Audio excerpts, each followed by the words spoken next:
filmnya tuh kelihatannya jelek.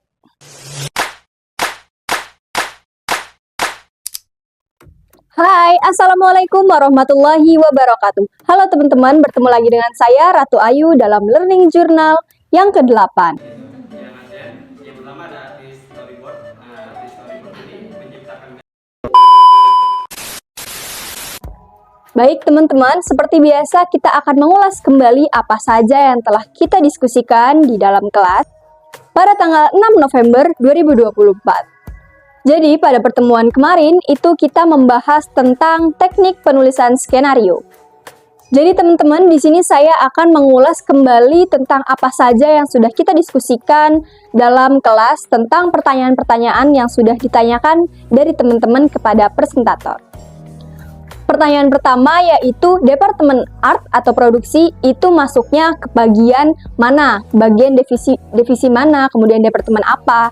Jadi dijelaskan dari pemakalah bahwa Departemen Produksi mengurusi tentang properti apa saja yang dibutuhkan, kemudian suasana apa yang mau dibangun, dan sebagainya tentang hal-hal yang diperhatikan dalam pensyutingan nanti itu masuk pada Departemen Produksi, yaitu pada produksi asisten.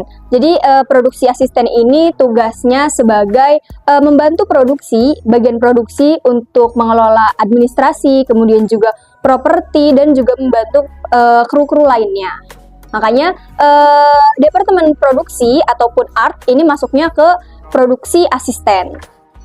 Kemudian masuk ke pertanyaan yang kedua yaitu kenapa sih sekarang influencer yang baru naik daun itu gampang sekali ditarik untuk menjadi aktor, bahkan menjadi pemeran utama, sedangkan influencer yang baru yang lagi naik daunnya ini mereka belum punya basic tentang peran, tentang aktor, aktris. Banyak sekali kasus ini ya terjadi di negara kita ini, di dunia film kita di Indonesia, bahwa mereka para sutradara ataupun produksi dari dunia perfilman itu lebih mementingkan bagaimana film ini terkenal, bagaimana film ini banyak yang nonton, sedangkan mereka tidak memperhatikan kualitas dari film itu sendiri, bagaimana karakter ini masuk di penggambaran skenario yang telah dibuat, kemudian juga cara dari aktor ataupun aktris ini menempatkan dirinya, dan lainnya. Karena kan penggambaran karakter itu tidak bisa kita langsung di skripnya itu sedih, kita harus sedih dengan ya pura-pura nggak bisa, karena kita harus menempatkan diri kepada suasana yang telah dibuat di skripnya itu. Saya juga pernah mendengar ya, salah satu aktris itu bercerita bahwa sekarang produser itu memilih aktor, aktrisnya itu kayak asal banget ya, biar viral aja gitu ya. Sedangkan penempatan buat karakter sendiri itu dari aktris ataupun aktornya itu sangat nggak nyambung sekali. Jadi filmnya tuh kelihatannya jelek. Lalu pertanyaan selanjutnya itu ada kan film itu dibagi menjadi dua, tanpa naskah dan juga dengan naskah. Nah, yang ditanyakan itu, apakah film yang tanpa naskah itu ada acuan tersendiri dengan skrip juga yang tertulis, namun tidak seperti yang terbilang terkategorisasi bahwa film dengan naskah. Jadi menurut pemakalah itu tetap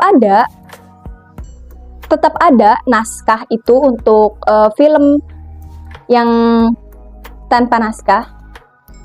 Tetap ada untuk film yang tanpa naskah, pasti mereka tuh menulis skrip juga, cuma tidak sedetail yang pakai naskah. Dan biasanya yang tanpa naskah ini berlaku untuk film dokumenter yang dilakukan secara frontal dan juga tanpa briefing terlebih dahulu, dan juga tidak menggunakan setting yang benar-benar detail. Ya, dikerjakan saja sesuai apa yang di briefingnya, kemudian oleh aktris ataupun aktor, subjeknya ini diolah dengan sendirinya supaya tetap masuk dengan apa yang menjadi tujuan dari film itu sendiri. Cukup sekian untuk pemaparan learning journal yang ke-8 ini. Sampai jumpa di learning journal selanjutnya. Bye. Wassalamualaikum warahmatullahi wabarakatuh.